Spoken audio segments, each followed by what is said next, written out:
ఓం గం గణపతయే నమః స్వర్ణలక్ష్మీ నమస్తే అస్తు పరబ్రహ్మ స్వరూపిణి రాజ్యం దేహి ధనం దేహి సర్వకామాంచ దేహి మే. స్వర్ణలక్ష్మి అమ్మవారు ప్రతి ఒక్కరికి చక్కగా బ్రహ్మతత్వాన్ని, తద్వారా ప్రతి ఒక్కరు ప్రతి నిమిషం సంతోషంగా, హ్యాపీగా, ఉత్సాహంగా ఉండాలని చెప్పేసి అమ్మవారి యొక్క కృపా కటాక్షం ప్రతి ఒక్కరి మీద ఉండాలని చెప్పేసి మనం కోరుకుందాం, అమ్మవారిని ప్రార్థిద్దాం. అంతేకాకుండా ప్రతి ఒక్కరికి కూడాను రాజ్యం దేహి అమ్మవారు ఒక అథారిటీని, ఒక పవర్ ని, ఒక స్టేటస్ ని, ఒక దర్పాన్ని ప్రతి ఒక్కరికి ఇవ్వాలని చెప్పేసి కోరుకుంటూ, దీనితో పాటుగా ధన సమృద్ధి, ధనం అనేది ప్రతి ఒక్కరికి ఉండాలని, చక్కగా వాళ్ళ ఇంటి నిండా బ్యాంక్ అకౌంట్లు ఉండా ఎక్కడ పెట్టినా ధనం ఉండాలని, ప్రతి ఒక్కరికి ధనం లేదు అన్న ఒక ఫీలింగ్ అనేది వాళ్ళకి రాకుండా సమృద్ధిగా ధనం ఉండాలని చెప్పేసి అమ్మవారిని ప్రార్థిస్తూ, దీనితో పాటు సర్వకామాక్ష దేహిమి అంటే మన మనసులోకి వచ్చిన ప్రతి కోరిక కూడా అమ్మవారి తక్షణమే నెరవేర్చాలి. ఈ విధంగా అమ్మవారి యొక్క కృపా కటాక్షం మన మీద ఉండాలి. 12 రాసుల వారికి కూడా చక్కగా అభివృద్ధి జరిగి ఎంతో ఉత్సాహంగా ఉన్నతంగా ఎదగాలని చెప్పేసి మనం కోరుకుందాం. ఇప్పుడు మనం జూన్ మంత్ యొక్క రాశి ఫలాలు చెప్పుకుందాం. జూన్ మంత్ రాశి ఫలాలు చెప్పుకుంటే ఈ జూన్ మాసంలో మనకి 2-3 రకాల విశిష్టతలు ఉన్నాయండి, అవి తెలుసుకుందాం. ఫస్ట్ ఈ జూన్ మంత్ మనకి అధిక జ్యేష్ఠ మాస పౌర్ణమితో స్టార్ట్ అయ్యి నిజ జ్యేష్ఠ మాసం పౌర్ణమితో ఎండ్ అయిపోతుందని మీరు గమనించాలి.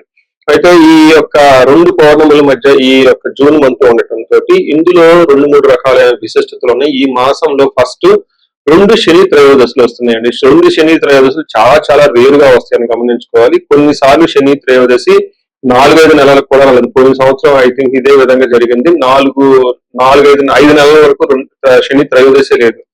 చాలా మంది పూజలు చేసుకోవాలన్నా కానీ, శనికి సంబంధించిన ఏమైనా పరిహారాలు చేసుకోవడానికి శని త్రయోదశి చాలా బెస్ట్ ఇది. అలాంటిది శని త్రయోదశులు 2 వస్తున్నాయని గమనించుకోవాలి. వీటితో పాటుగా చాలా మందికి ఎప్పుడైతే అమావాస్య వెళ్ళిపోయిందో మనకి నిజ జ్యేష్ఠ మాసం స్టార్ట్ అవుతుంటూ చాలా మందికి పెళ్లిళ్ళు సీజన్ వస్తుందని మనం చెప్పుకోవాలి. పెళ్లిళ్ళకి చాలా అనుకూలమైన టైం అని గమనించాలి.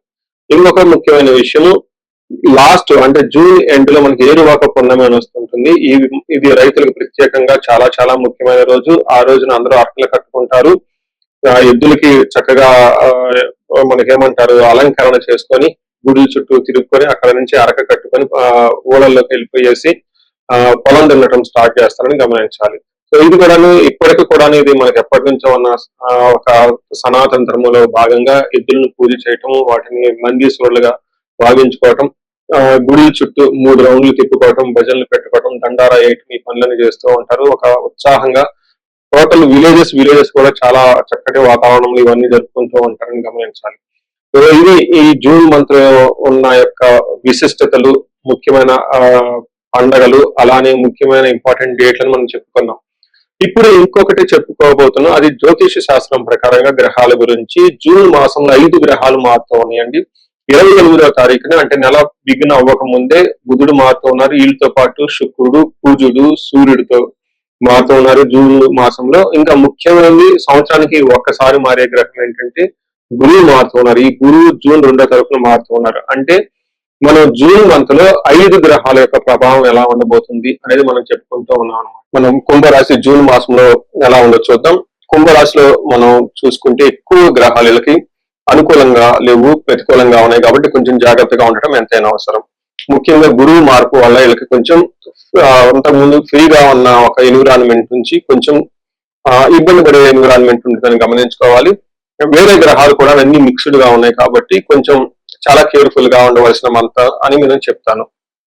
ఇందులో ధనిష్ట నక్షత్రాలు చూసుకుంటే ధనిష్ట 3-4 పాదాలు, శతభిషం 1, 2, 3, 4 పాదాలు, పూర్వభద్ర 1, 3 పాదాలు అంతా మనకి ఈ కుంభరాశిలో ఉంటారు. పేరు బలం బట్టి మనం చూసుకుంటే గు, గే, గో, సా, సి, సు, సో, ద అన్న లెటర్స్ అంతా కూడా కుంభరాశిలో ఉంటారని గమనించాలి. ముందుగా చెప్పుకునే విధంగా 5 గ్రహాలు మారటంతో గురువు అంత అనుకూలంగా ఉండరు, సూర్యుడు కూడా అనుకూలంగా ఉండరు. అయితే కుజుడు మాత్రం అనుకూలంగా ఉండారు. మిగతా 4 గ్రహాలకి వ్యతిరేకంగా ఉన్నాయి. ఆల్మోస్ట్ మీకు ఇప్పుడు మారుతున్న ఈ గోచారం ప్రకారం చాలా ఎక్కువ గ్రహాలు అంతా అనుకూలంగా లేవు. కాబట్టి జాగ్రత్తగా ఉండవలసిన మాసం అని మనం తెలుసుకోవాలి. దీంట్లో లఘు గోచారం ప్రకారం 5వ స్థానంలో సూర్యుడు ఉండటం వల్ల మానసికంగా ఆందోళన ఎక్కువ ఉంటుంది. అలానే ధనలాభం ఉంటుంది. రియల్ ఎస్టేట్ లో ఉన్న వాళ్ళకి బాగా కలిసి వస్తుందని చెప్పుకోవచ్చు. బుధుడు వల్ల భార్య లేదా భార్యాభర్తల మధ్య గొడవలు లేదంటే పిల్లలతో గొడవలు అయ్యే అవకాశం ఉంటుంది. 6వ స్థానంలో శుక్రుడు ఉండటంతో స్త్రీలతో గొడవలు లేదంటే అనుకోని విధంగా ఆటంకాలు వచ్చే అవకాశం ఉంటుందని తెలుసుకోవాలి. మనం ఒక్కొక్క గ్రహం చూసుకుంటూ ఉంటే సూర్యుడు వీళ్ళకి 5వ స్థానంలో ఉండటం వల్ల ఏం జరుగుతుంది అంటే, సూర్యుడు 5వ స్థానంలో అంటే ఆలోచనలో స్థిరత్వం ఉండదు, చాలా కన్ఫ్యూజన్ ఉంటుంది, మానసిక ఒత్తిడి ఉంటుంది, అనవసరమైన వాటికి వృధా ఖర్చులు చేసి వృధాగా టైం స్పెండ్ చేస్తారు, కావాల్సిన దానికంటే ఎక్కువగా ఓవర్ గా ఆల్కహాల్ తీసుకోవటం, గ్యాంబ్లింగ్ ఆడటం, ఇలా చాలా ఎక్కువ పనులు చేసే అవకాశం కూడా ఉంటుంది. మనసు అనేది అటు ఇటు స్థిరత్వంగా ఉండదని చెప్తూ ఉంటారు.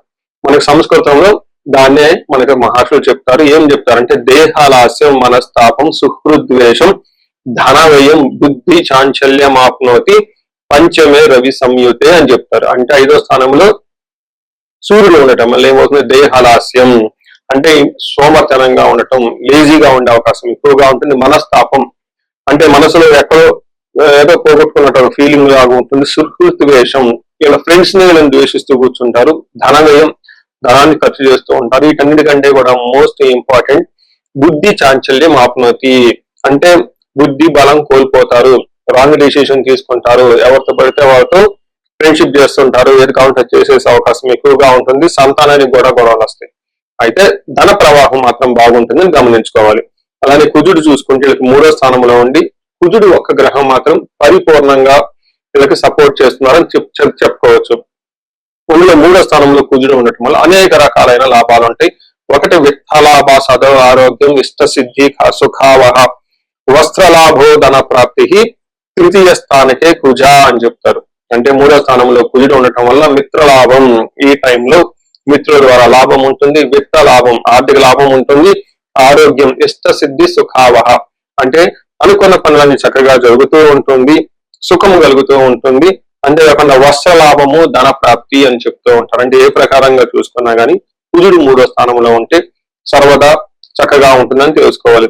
అయితే కుజుడు యొక్క దృష్టి 6వ ఇంట్లో 10వ ఇంట్లో ఉండటంతో ప్రొఫెషన్ లో ప్రోగ్రెస్ ఉంటుంది, గ్రోత్ ఉంటుంది, ధన ప్రవాహం ఉంటుంది, శత్రువుల పైన విజయం ఉంటుందని చెప్పుకోవాలి. అయితే ఈ గ్రహం మీకు గేమ్ చేంజర్ ఈ మంత్ అని మీరు చెప్పుకోవచ్చు.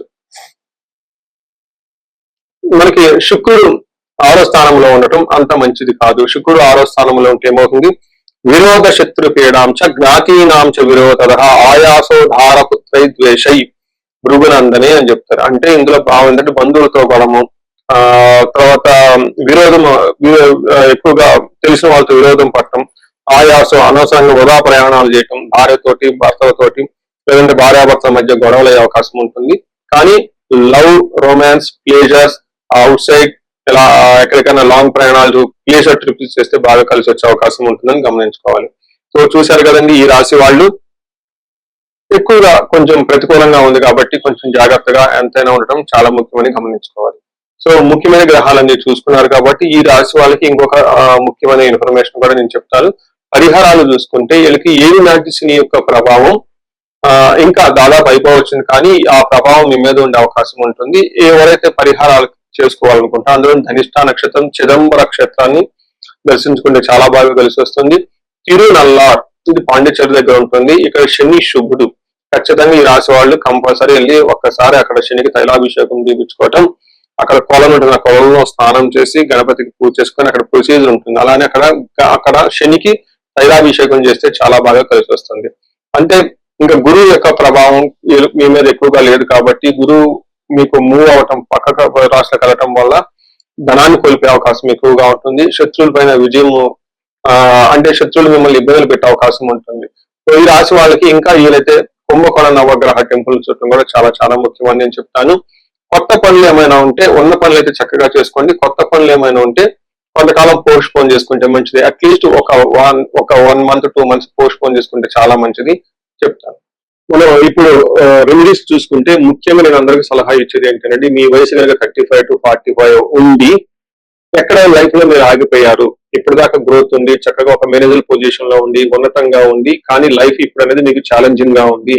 దీన్ని మనం జనరల్ గా మిడ్ లైఫ్ క్రైసిస్ అని చెప్తూ ఉంటారు చాలా మంది. బట్ జ్యోతిష శాస్త్రంలో మిడ్ లైఫ్ క్రైసిస్ ఎందుకు వస్తుంది అనేది చాలా చక్కగా వివరించడం జరిగింది. ఆ టైంలో మీకు శాపాలు అనేవి యాక్టివేట్ అవుతూ ఉంటుంది. ఆ టైంలో మీకు గ్రహ దోషాలు ఉంటాయి, ఈ గ్రహ దోషాలు కూడా మీకు యాక్టివేట్ అవుతూ ఉంటాయి. ఇది ఒక్కసారి మీరు ఇన్ కేసు మీ ఏజ్ కనుక అలా ఉంది, ఇప్పటిదాకా బాగుంది, మధ్యలో మేము లైఫ్ లో స్ట్రక్ అయిపోయాము, గ్రోత్ లేదు, డైరెక్షన్ లేదు, సరిగా ఇంప్రూవ్మెంట్ లేదు, రిలేషన్షిప్స్ లో ప్రాబ్లమ్స్ వస్తూ ఉన్నాయి, ఎలా వెళ్ళాలో కన్ఫ్యూజన్ లో ఉన్నారు అనుకున్నప్పుడు ఖచ్చితంగా ఒకసారి జ్యోతిష శాస్త్రంలో మీ ఇండివిడ్యువల్ హారోస్కోప్ చూపించుకోండి. అందులో టోటల్ శాపాలు ఏమైనా ఉన్నాయో స్కాన్ చేసుకుని అవి ఇప్పుడు యాక్టివ్ గా ఏమైనా ఉన్నాయో తెలుసుకోవడం చాలా చాలా ముఖ్యం. ఇప్పుడు దాకా మనం చెప్పుకున్న ఈ గోచార ఫలితాలు మీకు ఒక 30-40% మాత్రమే ఎఫెక్ట్ అవుతాయి. 100% మీ జాతకం కరెక్ట్ గా ఉంది ఎలా ఉందని తెలుసుకోవడానికి ఇండివిడ్యువల్ జాతకం చూపించుకోవడానికి చాలా ఇంపార్టెంట్. అందులో ఉన్న దశలు ఎలా ఉన్నాయి, గుర్తులు ఎలా ఉన్నాయి చూసుకొని చక్కగా పరిష్కారాలు చేసుకొని పరిహారాలు చేసుకుంటే లైఫ్ అనేది 10 రెట్లు ముందెళ్ళే అవకాశం ఎక్కువగా ఉంటుంది. చాలా మందికి ధనానికి ఇబ్బంది పడిపోతూ ఉంటారు. అప్పటిదాకా ధనం ఫ్లో ఉంటుంది, సడన్ గా ధనం ఫ్లో ఆగిపోయి ఉంటుంది. వాళ్ళు స్వర్ణలక్ష్మి విశేష హోమం చేయించుకోవటం, కుబేర పాశుపతం చేయించుకోవటం చాలా ముఖ్యం. దీనితో పాటు చాలా మంది భార్యాభర్తల మధ్య అన్యోన్యత అనేది లేకుండా చాలా ఇబ్బంది పడిపోతూ ఉంటారు. ఏదో ఉన్నామంటే ఉంటారు కాబట్టి ఈ యొక్క భార్యాభర్తల మధ్య గొడవ వల్ల ఇంట్లో అనేక రకమైన ప్రాబ్లమ్స్, మిస్అండర్స్టాండింగ్స్ వస్తూ ఉంటాయి. బంధువుల చుట్టాలతో కూడా ఒకసారి మీకు అంతా విలువకుండా పోతూ ఉంటారు. ఇలాంటి వాళ్ళు అన్యోన్య దాంపత్య పాశుపతం చేయించుకోవటం, లేదా విశ్వావసు గంధర్వరాజ మహా హోమం చేయించుకోవటం, విశేష హోమం చేయించుకుంటే జాతకంలో ఉన్న దోషాలు పోయి చక్కగా ఉంటారు. ఇది కాకుండా ప్రతి ఒక్కరికి ఈ మధ్య అమెరికాలో ఉంటూ ఉంటారు, లేదంటే ఎన్ఆర్ఐలు చాలా మంది ఉంటారు. చాలా డైలమా ఉంటుంది, ఏ కెరీర్ వెళ్తే బాగుంటుంది, ఇండియాలో ఉంటే బెటర్ గా ఉంటుందా, లేదంటే ఇండియా నుంచి ఫారిన్ వెళ్తే బాగుంటుందా, ఫారిన్ సెటిల్మెంట్ యోగం ఉంది, అసలు ఫారిన్ లో ఎంత కాలం ఉంటాం, ఇలాంటి విషయాలు చాలా మంది ఈ వీసాల గురించి, గ్రీన్ కార్డుల గురించి, లేదంటే ఎంఎస్ చేయాలనుకున్న వాళ్ళకి చాలా కన్ఫ్యూజన్ లో ఉంటారు. అలాంటి వాళ్ళు కూడా ఒకసారి జాతక చక్రం చూపించుకుంటే చాలా బాగుంటుంది. యూజువల్ గా వీసాలు రావడానికి నేను మన్యు పాశుపత అభిషేకం విత్ రాహు గ్రహానికి శాంతులు ఎక్కువ చేస్తూ ఉంటాను. ఇలా రాహువుకు సంబంధించి మన్యు పాశుపతం చేస్తే వీటితో పాటు లక్ష్మీ గణపతి జపము, ఎక్కువ స్వర్ణలక్ష్మి జపం చేసుకుంటూ ఉంటే ఇక్కడ ఫారిన్ లో ఈ వీసా ప్రాసెసింగ్ లేదంటే ఈ డాక్యుమెంటేషన్ వర్క్ అనేది చాలా చక్కగా ఫాస్ట్ గా ఎలాంటి ఆటంకాలు లేకుండా అయ్యే అవకాశం ఉంటుంది. ఇది కాకుండా ఇంకా మీరు ఏమైనా ఇండివిజువల్ గా మీకు ఛాలెంజెస్ ఉన్నాయి, హెల్త్ బాగలేదు, మహామృత్యుంజయ హోమము, ఇంకా ఏమైనా మీకు మీ యొక్క శత్రు బాధలు విపరీతంగా ఉన్నారు, చండీ హోమం చేయించుకోవటం, చండీ హోమంతో పాటు ఇంకా మీకు విపరీతమైన మిమ్మల్ని ఇబ్బంది పెట్టేసి మిమ్మల్ని భయభ్రాంతులకు గురి చేసే వాళ్ళు ఎక్కువగా ఉన్నారు, బగలాముఖి జపము హోమము ఇవి చేయించుకుంటూ ఉంటే మీ చుట్టూ ఒక మంచి ప్రొటెక్టివ్ ఎన్విరాన్మెంట్ ఉంటుంది. సో ఈ మధ్యకాలంలో ఎక్కువగా నేను చండీ హోమాలు కూడా చక్కగా చేస్తూ ఉన్నాను. సాఫ్ట్వేర్ వాళ్ళకి, రాహు దశ నడిచిన వాళ్ళకి, రాహు అంతర్దశలో ఉన్న వాళ్ళు, ఇంకా నేను చాలా మందికి కాలసర్ప దోషాలు కూడా దగ్గరుండి చక్కగా నా ఆధ్వర్యంలో పూజలు చేపిస్తూ ఉన్నాను. ఇలాంటి వాళ్ళు మీ ఇండివిడ్యువల్ జాతకంలో ఒకసారి చూపించుకొని ఎక్కడైనా మీ లైఫ్ స్ట్రక్ అయ్యామో అనుకుంటే వాటికి చక్కగా ఎందుకు కారణం తెలుసుకొని పరిష్కారాలు తెలుసుకోవటం వల్ల మీ లైఫ్ 10 ముందుకెళ్ళే అవకాశం ఎక్కువగా ఉంటుంది. మీ అందరికి అష్టలక్ష్మి కృప కలగాలని, అలానే అష్టైశ్వర్యాలు భోగభాగ్యాలు కలగాలని చెప్పేసి నేను కోరుకుంటున్నాను. నమస్తే.